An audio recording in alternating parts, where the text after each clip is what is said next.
So we all want leads. I want leads, you want leads. And in order to get those leads, we've got to get other people to take action. We've got to get other people to inquire, to message us. So I'm going to walk you through how you actually do that. And very often we get this wrong. We think that actually if we give people lots of information, it will make them see why they need us. And actually, the opposite is true. It's not the completeness of the information. It's not the depth of the information. It's the lack of information that gets people to become a lead, the lack of information. So if you want content that converts, you have to agitate your prospect's pain. And that's what I shared in the post. I shared about creating that agitation and deliberately not giving the information, because the people who need that information will then inquire. So often we educate too much. I often compare educational content to a Christmas lunch. Now, a Christmas lunch of educational content, like, whoa, you've blown me away there, will actually keep people's bellies full and they'll go away.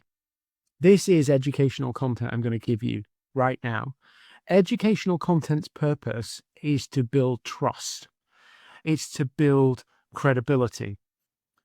Lead generation content is to agitate and force your prospect to take action. Two different things, two different purposes.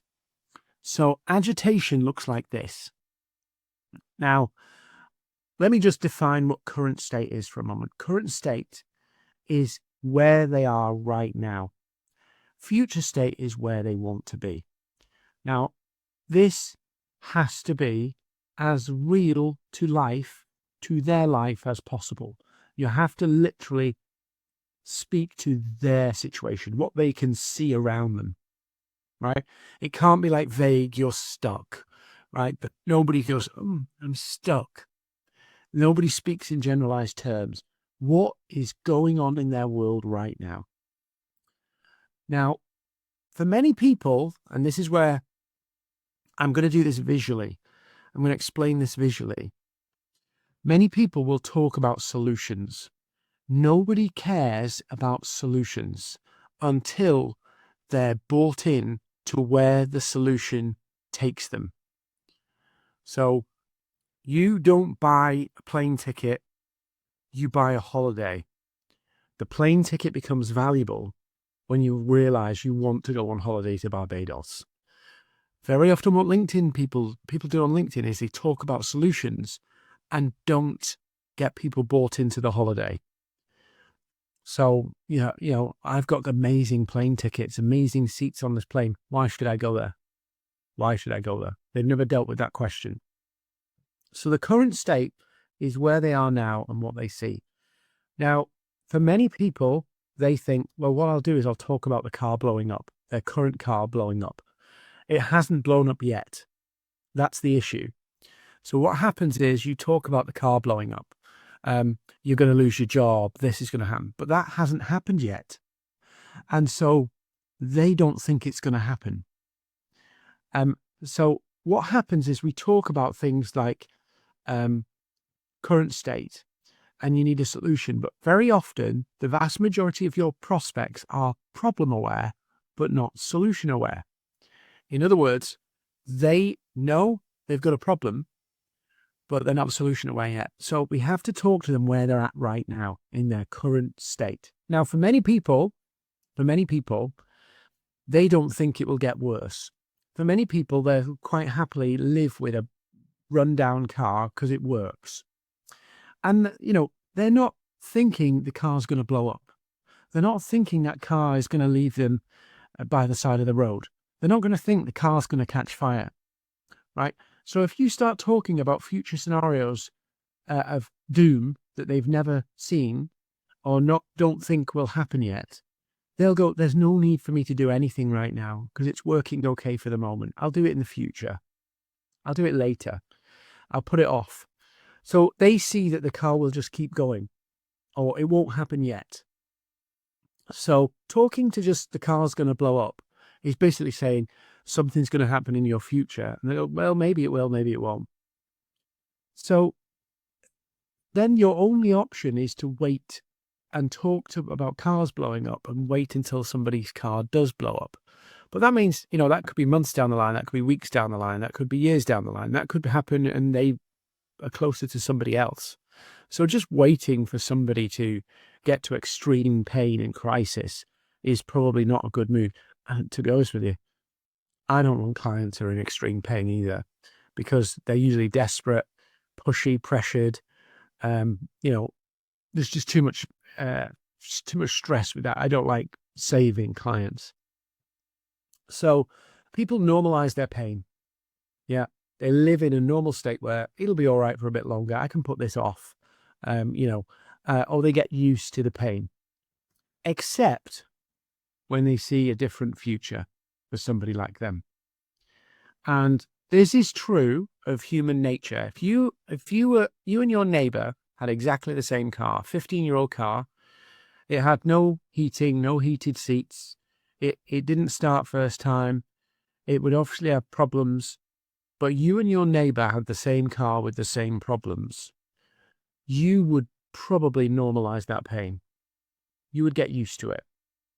But if your neighbor got a brand new car with heated seats, it starts first time, it's more comfortable, and you had a drive in it, and you and your neighbor go to work at the same place, your neighbor's problems with their current vehicle would come to the surface. They would see them. They would feel them again. The pain would become pronounced again. And so this contrast of current state, future state, of somebody like them, of them, their situation, this contrast, this rubbing up of those two things creates real pain. It's not inventing pain that wasn't there. It's actually bringing the pain to the surface. It's bringing it up. It's bubbling it up to the surface again. And this is our key to getting leads. It's not to educate them on how bad their car is. It's not to educate them how good the future car is. It's to show the difference between those two. When people see the difference between the future state and the current state, when they're contrasted together, when they're compared against each other, people go, I don't want this car anymore. I don't want this car anymore. So your job is basically to say, you're here, but you can be here. I've just helped somebody get from there to there. And if they can see themselves in that situation, if they can see themselves in that scenario, their pain becomes agitated. And then they want to know how. How do I do this? That is the bit you have to deprive them of. Because that's what you've got to talk to them about. That's the bit where you hold back. Because that bit prompts them to go, I want that too.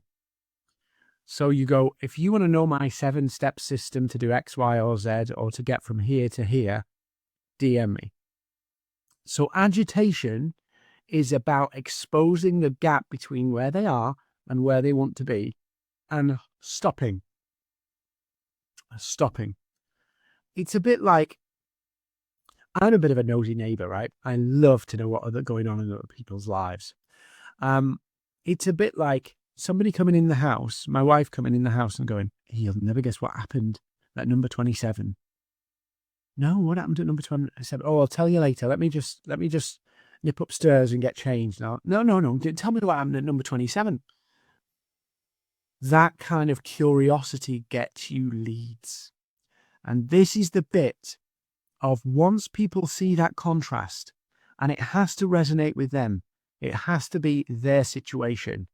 Once that resonates and they see that, they want to know how. How do I get there? How do I get there? So there's a very good saying to think about this. Why content makes people want how content. Why content makes people want how content. How content doesn't make people want to buy from you. How doesn't make people buy. Why does. So in this scenario, what I'm doing is I'm advocating why this car's better than this car. Why you should be getting this car, why you deserve this car, why this should be yours, why this car is not a way to live and that car is. And then people go, how do I get that? How do I get that? And I want to just show you an example of this kind of post, because I think this will give you a little bit more clarity. And you can use these posts yourself, and I teach people how to do this. So they're called wow posts. So a wow post is simply that contrast. It's showing the journey of somebody who had the banger car, the broken down car, and went and then got the amazing car. And I describe and tell their story, not my story, not how amazing I am, their story. From banger to Mercedes in a post. And the how bit is light on detail. Why? Because I want people to message me. I want people to inquire. So it is a journey of client from struggle to success. You have to call out and name their situation. You have to be specific. You can't say they were stuck, right? You can't say they were just generic phrases. It has to be what they were saying, what they were doing, what they were trying, and it wasn't working. You do this and tell the story. But fundamentally, however you do this, you have to show them this versus this. You don't have to be here, you can be here. You shouldn't be there, you should be here. That agitation of those two locations, where they are now versus where they want to be, forces them to want more. It forces that pain up to the surface. And then your job is to actually deprive them of the answer so that they feel compelled to fill in that download, compelled to comment, compelled to message you, compelled to sign up.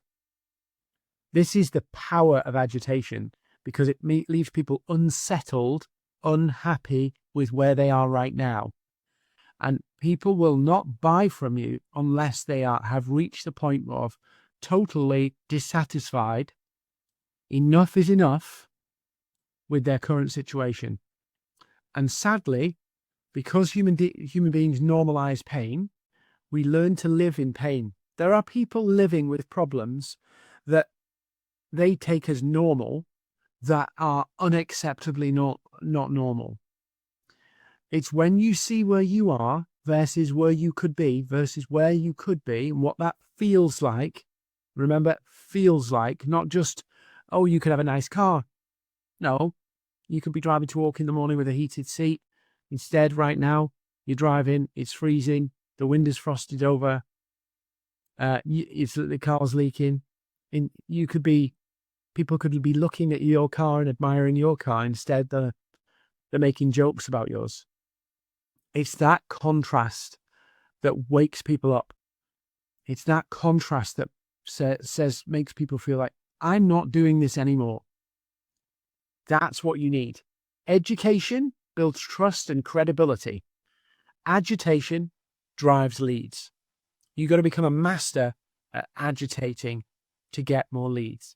I do this through my newsletter. I do this through my content. I do this through my events. I agitate the position of my prospects so they want to take the next step, because I know human beings normalize pain. Now, if you'd like to know about how I can help you get more leads consistently doing this through events, through newsletters, through your posts, drop me a DM and I'll show you how to do it. I'll show you how you can do it consistently in 30 minutes a day. But this is what you've got to be doing. This is the key to you unlocking those leads. This is the key And this is the difference between you having no leads and you having people asking you for more information, asking you how you can help. You need this contrast.